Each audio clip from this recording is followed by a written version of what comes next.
नमस्कार सर। नमस्कार। आजकल खेती में जैसे बहुत सारी समस्या आ रही हैं, तो आपके हिसाब से कौन सी ऐसी प्रॉब्लम है जो अभी बहुत बड़ी है और आने वाले टाइम में और ज़्यादा बढ़ सकती है? आज खेती में समस्याएं कई हैं, लेकिन कुछ समस्याएं ऐसी हैं जो दिखती हैं। जैसे कोई कीड़ा है दिखेगा, कोई फंगस लग गई है पत्तों पे दिखेगी। लेकिन एक ऐसी समस्या है जो बहुत सारी प्रेजेंट है लेकिन दिखाई नहीं देती है। वो हर जमीन में है, हर फसल में है। वो समस्या है निमेटोड की। और ये निमेटोड एक ऐसी समस्या है जो हर जमीन में, हर फसल में, हर सब्जी में, हर बाग में पाया जाता है और ये जल्दी से दिखाई नहीं देती। इसको हमारे जो किसान भाई हैं, हमारे फार्मर्स हैं, वो जल्दी से आइडेंटिफाई नहीं कर पाते। अब आप निमेटोड के बारे में, जो कि आपने बोला है कि वो बहुत बड़ी प्रॉब्लम है और वो आने वाले टाइम में और ज़्यादा बढ़ सकती है, आप इसके बारे में थोड़ी और डिटेल बता सकते हो कि जरूर। क्या है, इसके सॉल्यूशंस क्या है? और जैसे कि आपने बोला कि किसान आइडेंटिफाई नहीं कर पाते हैं, तो ऐसे क्या साइंस हैं कि उन्हें पता चल सकता है कि हाँ, ये प्रॉब्लम है और ये निमेटोड की वजह से हो रही है?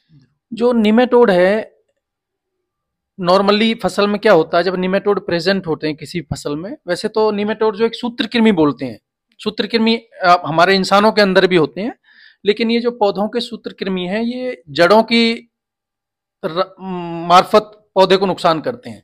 ये मिट्टी में प्रेजेंट होते हैं और धीरे धीरे जिनके जब ये बच्चे देते हैं, लार्वा देते हैं, तो वो लार्वा पौधों की जड़ों में जाके और जड़ों को ब्लॉक कर देता है। जब वो लार्वा की संख्या ज्यादा हो जाती है तो जड़ों में गांठें बन जाती हैं। निमेटोड कई तरह के होते हैं, लेकिन जो मोस्ट कॉमनली जो निमेटोड की स्पीसीज है वो है root knot nematode. Root knot मतलब जड़ों में गांठें जैसी बन जाती हैं। तो कुछ फसलें तो ऐसी हैं जिनमें वो गांठें दिखाई देती हैं। कुछ फसलों की जड़ें बहुत बारीक होती, तो वो गांठें साफ तौर से आप देख नहीं सकते हो। लेकिन वो समस्या है, वो ऐसे दिखती है कि जब जैसे आपकी फसल है कोई भी, वो फसल को ऐसा कर देता है धीरे धीरे कि ना तो वो फसल जिंदा रहती है ना मरती है। मतलब जमीन, कई बार फार्मर्स को लगता है भाई इसमें किसी न्यूट्रिएंट की डेफिशिएंसी हो गई है, तो वो यूरिया डालते रहते हैं, कोई और न्यूट्रिएंट स्प्रे करते रहते हैं।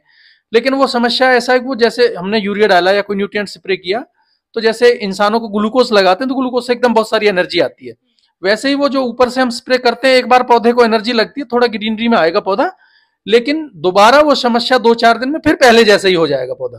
पौधे की ग्रोथ रुक जाती है उससे? हाँ, स्टंटेड ग्रोथ हो जाती है, पत्तों का साइज छोटा हो जाता है। अगर आपका फ्रूट लगे हैं तो फ्रूट का साइज छोटा हो जाएगा और धीरे धीरे धीरे धीरे समस्या कह सकते हैं कि कैंसर की तरह है। लेटर स्टेजेस में जाते हैं तो फिर ये पौधा इससे बच नहीं पाता। पौधे की मोर्टेलिटी 100% निश्चित है, वो पौधा मरेगा ही मरेगा।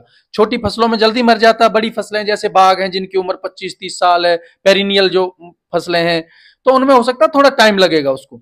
हर साल इंटेंसिटी बढ़ती जाएगी तो धीरे धीरे धीरे धीरे पौधा पीला पड़ जाएगा, पत्ते झड़ने लग जाएंगे, सूखने लग जाएगा।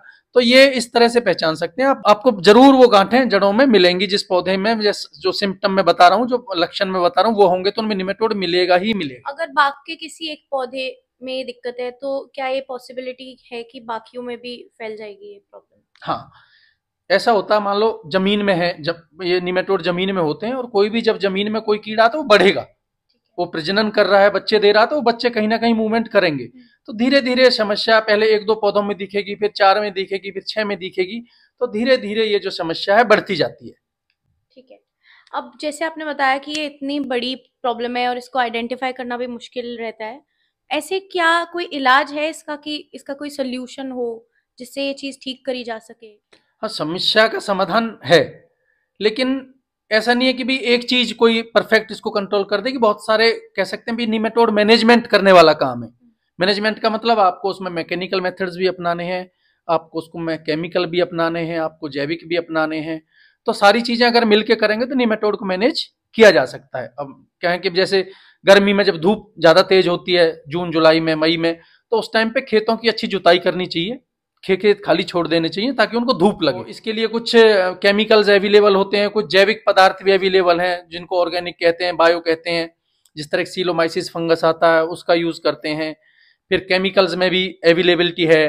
पहले एक पुराना प्रोडक्ट आता था कार्बोफ्यूरॉन, लेकिन आजकल वो उसने काम करना बंद कर दिया है। फिर नई केमिस्ट्री के कई प्रोडक्ट आए हैं, लेकिन हर प्रोडक्ट की अपनी लिमिटेशंस हैं। जैसे बायो जो प्रोडक्ट आते हैं उनमें ये कि अगर टेम्परेचर ज्यादा होगा तो भी काम नहीं करते, क्योंकि उनमें लिविंग ऑर्गेनिज्म है, फंगस है, किसी में बैक्टीरिया है, और जो अगर कम टेम्परेचर तो भी काम नहीं करते वो, तो इसलिए उनके लिए बहुत ऑप्टिमम टेम्परेचर, ऑप्टिमम कंडीशंस में वो काम करते हैं। लेकिन मिलजुल के करें, अच्छी जुताई करें, खेतों को खाली छोड़ें, हवा लगने दें, धूप लगने दें, दवाई भी डालें, तो इस समस्या को कहीं ना कहीं तक हम कंट्रोल कर सकते हैं। हमारा एक प्रोडक्ट हमने जो ट्रायल किए हैं, बहुत सारे लगाए हैं, बहुत सालों से जमींदार यूज कर रहे हैं, एक बॉटनिकल प्रोडक्ट है, वो एसेंशियल ऑयल बेस्ड प्रोडक्ट है और वो फर्मेंटेशन से बनाया जाता है।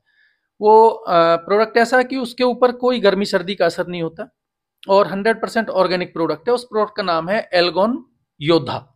वो एक ऐसा प्रोडक्ट है जो निमेटोड को तो 100% कंट्रोल करता ही करता है। इसके अलावा जो मिट्टी में कोई भी ऐसे फंगस हैं, फफूंद हैं जो हमारी जड़ों को नुकसान करती हैं, जैसे एग्जाम्पल के तौर पे बागों में एक समस्या है फाइटोप्थोरा, डाईबैक। फाइटोप्थोरा एक ऐसी समस्या है बागों में, जब वो बढ़ती है तो ऊपर से टहनियां सूखनी शुरू हो जाती हैं पौधों में। जब उसकी लेटर स्टेज आती है तो तनों में से, टहनियों में से गोंद जैसा पदार्थ लिक्विड निकलने लग जाता है, उसको गमोसिस कहते हैं। तो ये निमेटोड के साथ साथ जो योद्धा है वो फंगस को भी कंट्रोल करता है और ये ऐसा प्रोडक्ट है जो निमेटोड की सारी स्पीसीज कंट्रोल करता है, चाहे वो गेहूं में हो, चाहे वो धान में हो, चाहे वो सब्जियों में हो, चाहे वो बागों में हो। एक पोटैटो में भी एक निमेटोड, बहुत पोटैटोसिस्ट निमेटोड आता है, उसका इतना इन्फेस्टेशन था, जो कुफरी में रिसर्च स्टेशन है पोटैटो का, वहां पे निमेटोड की वजह से सीड प्रोडक्शन बंद करना पड़ा उनको। ये उस स्थिति में भी काम करेगा। ऐसा प्रोडक्ट मेरे, जो मैं 7-8 साल से इस प्रोडक्ट पे काम कर रहा हूं, तो मैंने ऐसा प्रोडक्ट आज तक मार्केट में निमेटोड के लिए नहीं देखा। जो भी फार्मर इसको यूज करता है वो रेगुलर यूज करता है।